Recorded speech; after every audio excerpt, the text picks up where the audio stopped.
당신이 찾던 무서운 이야기 고비의 TV.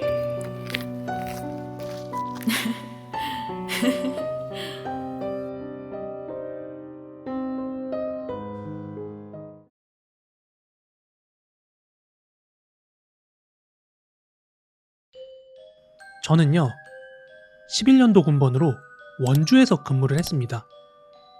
제가 1병대 1인데 제가 직접 겪었던 건 아니고 바로 옆대대에서 있었던 일이에요.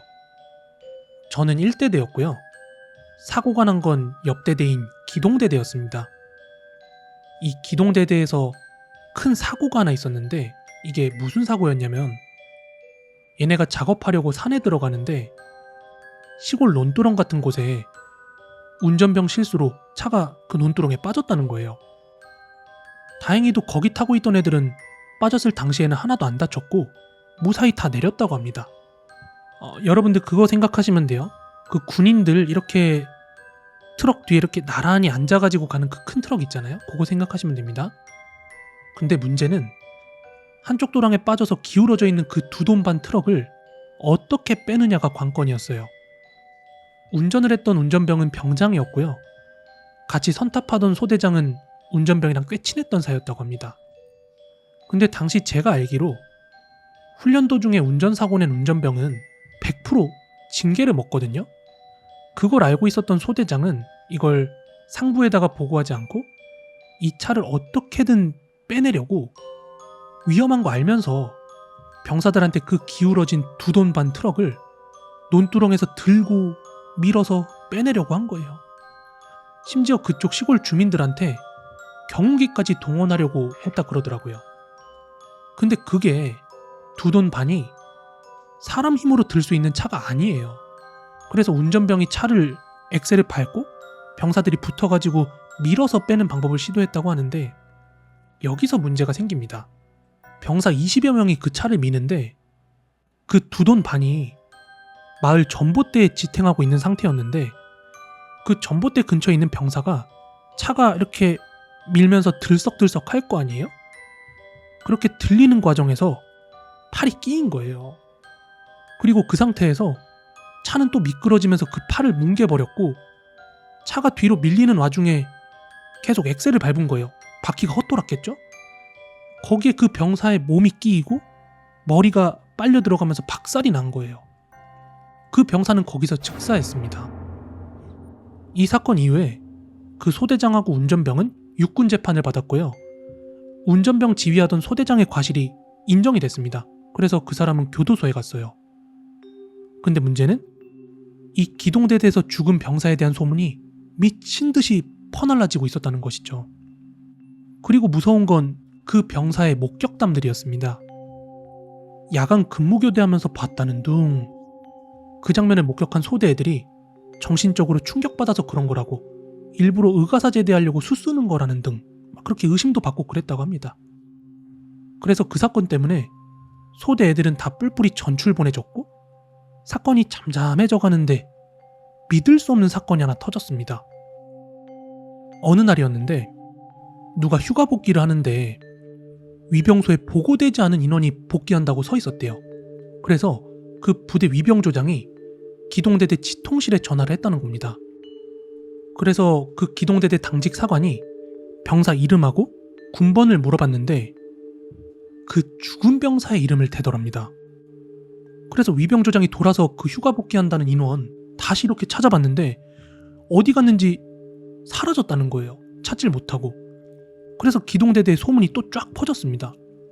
그때 위병조장 맡고 있던 하사 간부놈은 완전 또라이 취급을 받았고 당직 사령이 직접 위병소에 내려가서 위병조장 골통을 그냥 발로 찼다고 합니다. 그걸 당직 병사들이 모두 목격을 하고 있었고 이 소문 역시 삽시간으로 퍼졌어요. 근데 하사가 감히 그런 장난을 칠 리는 없고 옆대대까지 그 소문이 퍼져서 그 일로 얼빠진 그 하사도 다른 상급 부대로 전출이 보내졌고 나중에 기동대대장이 대대 애들한테 이런 얘기 또 나오면 가만 안 둔다고 아침 점호 때 직접 나와서 교육을 했다고 합니다. 병사들이 짜고 친 거면 몰라도 이게 간부들도 엮여있던 얘기라서 진짜 믿을 수밖에 없었고 짧은 이야기지만 저한테는 너무나도 무서웠던 그런 일화였습니다. 요즘에는 제가 낚시를 잘 안 다니긴 하는데 한 10년 전만 해도 되게 자주 다녔거든요. 그때 제가 살던 곳이 의왕시 부곡이라는 곳이었는데 철도박물관 있는 곳이에요. 그리고 그 철도박물관 바로 옆에 왕송저수지가 있는데 거기가 지금은 낚시금지 구역이고 제가 알아보니까 외래종 퇴치 목적으로 허가제로 낚시를 한다 하더라고요. 어쨌든 낚시금지 구역이 된 게 정확히 언젠지는 모르겠지만 이 일이 있었던 때가 대략 15년 전인가? 20년 전인가 그럴 거예요. 그때는 낚시 금지 구역이 아니었기 때문에 제가 가끔씩 주말에 가서 낚시를 가긴 갔는데 보통 제가 낚시하던 곳이 철도박물관에서 굴다리 건너서 그 근처에서 낚시를 했었는데 그 일이 있었던 때는 제가 제 방이 있는 쪽에서 낚시를 했었어요. 물 빠지는 곳 근처 다리 아래에서 거기 민물새우가 잡히거든요. 그래서 거기다가는 통발을 내려놓고 저는 정확한 명칭이 생각이 안 나는데 이렇게 물 빠지는 콘크리트 구조물이 있어요. 그날 그 위에다가 낚싯대를 펴고 낚시를 하고 있었는데 워낙 날씨도 덥고 물도 많이 말라가지고 영 입질도 없고 고기도 안 잡히는 거예요. 그래서 집에 갈까 말까 고민을 하고 있는데 그때 마침 딱 입질이 오더라고요. 그래서 잡은 고기를 건진 다음에 살림망 펴가지고 그 안에다가 고기를 넣고 물 안에다 이렇게 탁 던져 넣었는데 아까까지는 제가 그 물속을 잘 안 살펴봐서 몰랐는지 몰라도 그 물속 깊은 곳에 뭔가 흐릿하게 시장통 가보면 몸빼바지 있죠? 그런데 보면은 되게 촌스러운 꽃무늬로 이렇게 프린트 되어 있잖아요? 마치 그런 꽃무늬로 된 뭔가가 이렇게 있더라고요. 물은 굉장히 탁했는데 그 꽃무늬 뭔가가 보이는 게 한 1.5m는 더 돼 보였거든요. 그리고 그때 진흙 같은 것들이 가라앉아 있어서 자세히 보이진 않았어요. 하지만 그 특유의 촌스러운 꽃무늬 때문에 아, 저거 옷이구나 하는 것 정도는 확연하게 알겠더라고요. 그때 당시에야 뭐 별 생각 없이 원래 왕송저수지가 워낙 똥물이기도 했고 스티로폼이나 뭐 플라스틱 병 같은 거 떠다니는 거 흔히 볼 수 있었어가지고 아, 그냥 쓰레기인가 보다. 옷이 가라앉아가지고 바위 같은 데 걸려서 그렇게 흐물거리나 보다. 그렇게 생각을 한 거죠.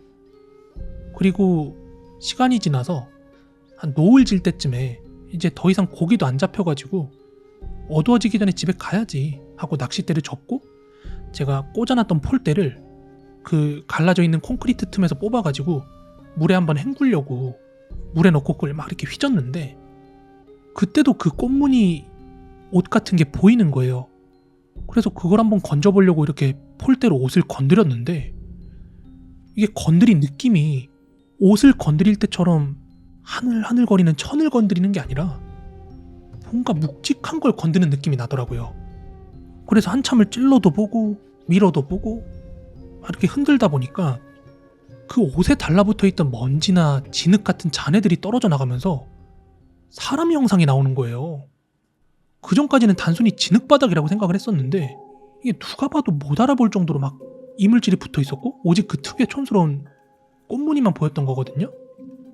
그 순간 저는 너무 깜짝 놀래가지고 근처에 있던 매점에 들어가서 거기 주인 아줌에 잡고서 저기 가서 저것 좀 보라고 저기 뭔 거 같냐고 그렇게 서로 웅성웅성 하다가 그 아줌매가 자기 집안 양반 불러온다고 다시 들어가더니 아저씨랑 같이 나오는 거예요. 근데 아저씨도 그걸 보시더니 저거 시체 아니야? 이렇게 말씀하시길래 저거 시체면 지금 건져야 되는 거 아니냐 이렇게 말씀을 드렸더니 막 기겁을 하시더라고요. 아무튼 그래서 제가 일단 요거를 신고를 하려면 이게 시체인지 아니면 마네킹인지 확인부터 해야 되는 거 아니겠냐.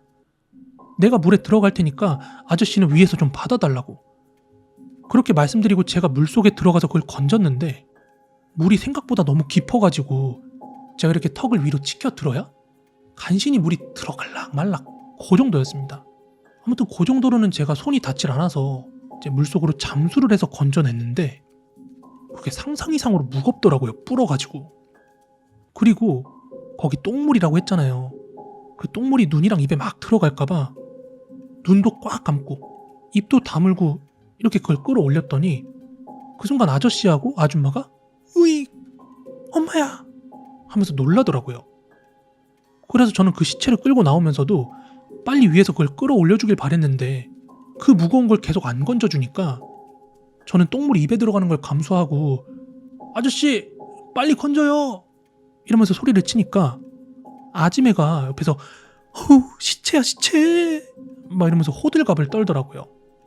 그런데 저는 제가 시체를 들고 있는 것에 놀란다기보다는 그 똥물에 들어가 있는 게 더 짜증이 나는 거예요. 그래서 시체고 뭐고 일단 좀 빨리 좀 건져주세요 하고 소리를 치니까 그제서야 건져 올리더라고요. 그렇게 물 밖으로 올라와서는 이제 눈을 감은 상태로 저 수건 좀 주세요 하고 얼굴에 묻은 물기랑 더러운 것들을 좀 닦고 이렇게 눈을 떴는데 진짜 사람이 죽은 시체였습니다. 근데 제가 뭐 버브학자도 아니고 뭐 시체를 쪼물락거리는 취미도 없었기 때문에 자세히는 안 봤거든요. 근데 꽃무늬 원피스 같은 걸 입고 있는 여자였어요. 피부는 잔뜩 빵빵하게 불어가지고 이 뭔가 사람이라고 생각되지 않는 노란색 피부에 녹조 같은 게 붙어있는지 막 드문드문 초록 색깔도 막 눈에 띄었고 어쨌든 기억상으로는 선명한데 이게 뭐라고 설명하기 힘든 그런 상태였습니다. 그리고 나서 경찰에 신고를 했어요. 그러자 이제 현장으로 경찰이 출동을 했고 저는 어떻게 발견을 했는지 그 정황들을 말하고 경찰이 그러더라고요. 같이 일단 경찰서로 가자고. 그래서 제가 말씀을 드렸죠. 제 꼴을 보라고 일단 씻고 옷 좀 갈아입고 갑시다 이렇게 얘기를 하니까 그 경찰분들께서 저를 경찰차로 집까지 데려다 줬어요. 그렇게 집에 가서 씻고 옷을 갈아입는데 보통 이제 자살 사건이나 살인 사건은 그렇잖아요. 최초 발견자가 용의자일 확률이 높다고요? 그래서 그런 건지 모르겠는데 제가 다 씻을 때까지 그 집 아래서 경찰이 계속 기다리고 있더라고요. 아무튼 그렇게 다시 경찰서로 가서 이러이러해서 발견했다 하고 증언을 했더니 경기신문인지 의왕뉴스인지 하여간 어디 지방신문사에서 경찰서로 사람이 오더라고요. 나도 이제 뉴스나 신문에 나오는구나 하고 생각을 했는데 그 이후에 시체 발견했다고 신문에 아주 작게 한 줄 나오고 끝나더라고요.